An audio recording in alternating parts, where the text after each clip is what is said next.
Hello, all the nerds out there. I hope you all are doing fine. And today we are going to continue our class, and this time we are starting British literature. I hope you're excited. I'm pretty excited anyway. And today in this session, we are going to discuss mystery, miracle, and morality play. I hope you all are ready and come quickly join the class right away. Anyway, we'll start with mystery please. So there will be mystery and then we'll move to miracle and at the end a morality please. So in that I will explain what are mystery, miracle and morality, and also will mention some of the important plays. Also all the list what is out there, and of course you for the exam point of view what are important. So let's dive quickly into the session. Will start with mystery play. As you see here, all the points here, the PPT will be provided in your class anyway. Here I'm going to explain one by one.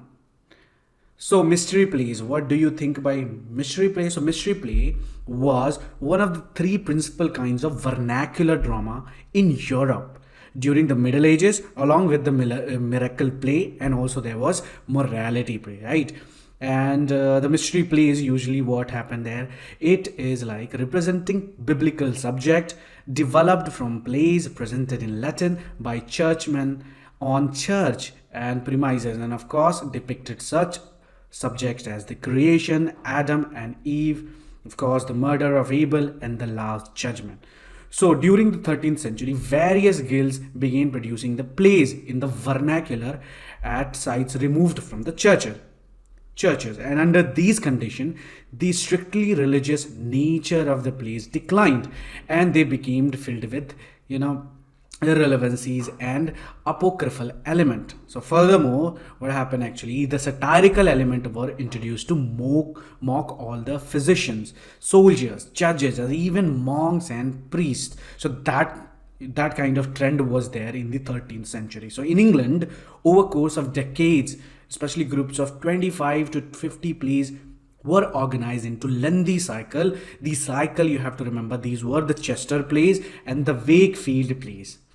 So in France, a single play, The Acts of the Apostle by Arnauld and Simon Gerban, contained like over 490 speaking parts and somewhere over 61,000 lines of rhymed verse, and it took 40 days to perform. So they died out in many areas with the Reformation and other stuff. But anyway, the form in which the mystery plays developed contributed to the demise at the end of the 16th century. So the church no longer supported them because of what? Because of their dubious religious value.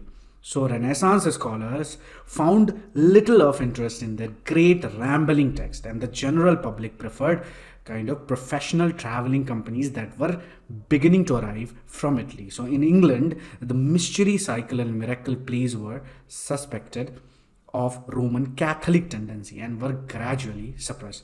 So like at their height, the mystery plays were quite elaborate in their production. In England, they were generally performed on, in vegan, and which provided both a scaffold stage and dressing room and could be moved about readily. So in France and Italy, however, a production might take place on stage like 100 feet or 30 meter wide, with paradise represented at one end of the stage and the other will be the hell at the other, and earthly scenes between the two.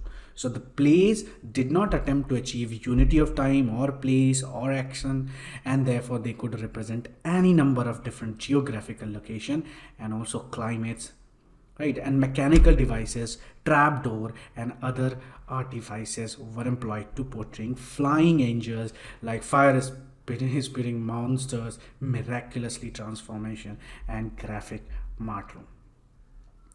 So that was all about the mystery play here, and let's see what is there in the list of the mystery play. So as you can see over here, all the lists are there, and some of these are important, like the last judgment, the crucifixion, the nativity, the resurrection, the temptation of Jesus. So whatever is related to God or divine figure like Jesus, Mary, and all these important figure. So that's why it was called mystery play. So anyway, so these all plays were collected in like Chester plays. So these were some of the earliest and most famous mystery plays in England. They covered a wide range of biblical stories, from the creation of world to the life of Jesus and beyond. So people in Chester must have had a blast watching these plays, right?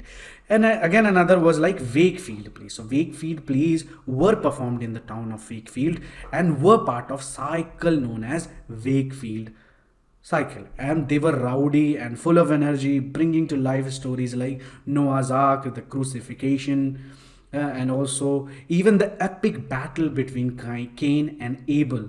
So kind of drama at its finest, right? And another set of these were called York plays. So these York plays performed in the city of York, and they were real crowd pleaser. They covered a ton of biblical events, from Adam to Eve's misadventures to the grand spectacle of the last judgment. So people in York, the doge of divine entertainment for sure, that's for sure. Anyway, again, another was like Coventry plays. So these Coventry plays include, were kind of big deal in Coventry. So it was actually another English city, and they were part of the Coventry mystery cycle, and you bet they went all out, and they tackled a story like nativity, the three wise men, and the epic tale of flood. People in Coventry were probably on the edge of their seat for sure. Another is town plays, and these plays were also known as the Wakefield cycle and were performed in the town of Wakefield too. And they were full of action, humor, and even some cheeky satire. Imagine watching the story of Noah's Ark with a side of jokes and jabs. Good time, I tell you. But wait, there is more. We have got a couple of pageant from New Testament cycle, and that was performed in Coventry. So they were hanging around too. And let's not forget about a 15th century play about Mary Magdalene, and one called The Bromie Abraham and Isaac, and a 16th century play about the conversion of Saint Paul. So these guys managed to survive the last of the time. So anyway, and I almost forgot, there are 3 surviving plays in Cornish known as Ordinalia, and they're pretty unique. You know why?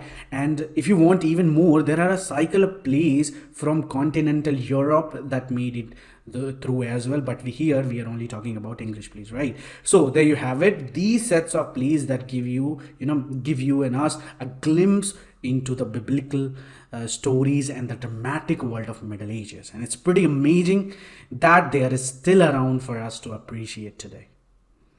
So that is all the list of miracle mystery plays. Now we'll move quickly to the miracle plays. And miracle plays, these plays, so these miracle plays, also known as like saint plays. So it was something like, they were one of the main type of drama in Middle Ages, and alongside with these mystery and morality plays. So here's the deal with the miracle play is like these plays were all about the life, miracles, and sometimes even the martyrdom of saints. And they started off as like performance in the 10th and 11th century, fancy church stuff from that mystery and mystery plays, right?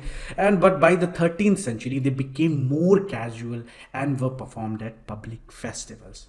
So they added all sorts of like non-churchy element to make things a little bit more interesting. So now most of the surviving miracle plays focus on 2 main characters. Remember that, the Virgin Mary and Saint Nicholas. So these 2 characters only you have to remember. And these guys were, popular during the Middle Ages. And why? Because people believed that their relics had some magical healing power. So you can imagine how these plays were kind of hit at that time. So the Mary plays were all about how she swoops in like a superhero to help anyone who calls upon her, whether they were good or naughty. And she was like, she saves priests, who made deals with the devil, and women who was like wrongly accused of murdering their kids, and even pregnant women. And one play called Saint John the Hairy is kind of real wide one. It starts with the little character, that character of like seducing and murdering a princess, and he gets caught, and then an infant declares him a saint. So the guy confesses his crime, and guess what, God and Mary show up and help him revive the princess. And just like that, the murderer becomes a bishop. So if you talk about this, that's the one. you should talk about. Anyway, so the Nicholas plays are kind of, pretty similar. So there is this one called Les Jours de Saint Nicholas, and which is by Jean Baudel. And that tells the story of crusader being saved, and and a Saracen king converting to Christianity. Kind of exciting stuff, right? So now here's the sad part. Not many English miracle plays have survived, because our good old Henry VIII decided to ban them in the mid 16th century. What a buzzkiller, right? But anyway, as a result, most of these plays were destroyed or lost. But hey, at least we still have some records of their existence. So there you have it, right? So I'm just gonna show you in this slide list of them. We don't have so many. You just remembered Mary and Saint John. So these two guys were all over the place at that time. So these plays are starting with the Saint John the Hairy that we already talked about, Les Jours de Saint Nicholas, the Acts of Apostle, and the Conversion of Saint Paul. So the Life of Mary Magdalene. So these are quite important names that you should remember. But anyway, you should only need to understand what is this miracle plays. Anyway, we have just come to our last slide, which is about morality play. And guess what? These kinds of drama are actually allegorical drama that were all the it was flourishing Europe during the 15th and 16th century. So these plays were like a crash course in morals, so where characters represent qualities like charity, vice, or even abstract concepts like death, youth, and they were all about teaching us some valuable life lessons. So through the name, you even can get the meaning what is morality play. So now morality plays were kind of part of trio of popular dramas that we have already talked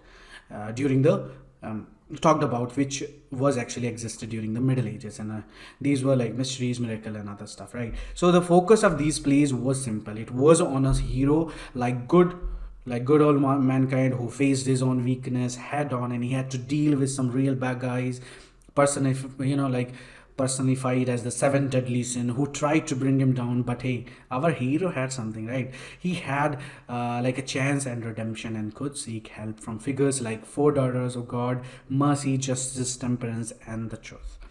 Anyway, here's the cool part. Morality plays were kind of this interesting mix of serious theme and a dash of comedy.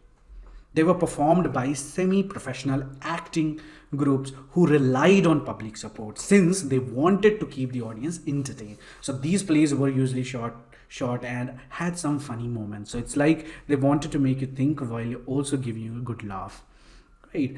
For example, in a Dutch play called The Miraculous Apple Tree, that was quite interesting play. You know what? Because their devout couple name staunch Goodfellow and steadfast faith get rewarded by God with an apple tree that keeps producing fruit all the time. The catch is that anyone who touches it without permission gets stuck to it. And you can imagine the hilarious chaos that must have there while watching. So anyway, in France, there is this famous morality play called Condemnation, and that was by Nicolas de la Chesnaye. I don't know how to say, I don't know French anyway. So it argues for moderation by showing the terrible fate that awaits a group of unrepentant party animals, including character like gluttony and watering mouth, and it's kind of real cautionary tale. So it was all about seven deadly sin and all the sin about and how to overcome good, bad, all these things were there in morality plays, right? So one of the oldest moralities plays, especially in England, that was actually the Castle of Preservers. You must have heard about it. You only have to remember the name because they might ask in the exam. There are very little chance if they ask, but you should understand. So it was the Castle of Preservers from around 400 it was, and it's all about the battle for the soul of character named kind of Humanum Janus. I don't know who that guy is. You can just look for it. So the staging of this play even had an outdoor theater in the round, and with the castle right in the middle. So talk about an immersive experience, like it's same kind of what you do in that planetarium, no, you go and visit and see, it's kind of the same. But anyway, but if you're talking about granddaddy of all morality plays, it was to be everyone. And I think everyone, you guys have heard about Everyman, right? And this play is considered to be the greatest of them all, and actually it is still performed today. It's a kind of real classic. So there you have it. It's all about morality plays in nutshell. And they were like these entertaining life lessons wrapped up in drama and comedy, and they aim to make us reflect on our actions and choices. So who knew learning about morals could be so fun at that time? So we hope we get to see here in this modern era too. But anyway, let's move to the list of morality play, and there you have it. And not so many plays are there, so you have to only remember two names, which is Everyman, and the other one is The Castle of Perseverance, and the other, which was like French that we talked about, The Miraculous Apple Tree. Again, is Condemnation the Banquets. So you have all the list over here. You can just read. If you want to read more about it, you can just go,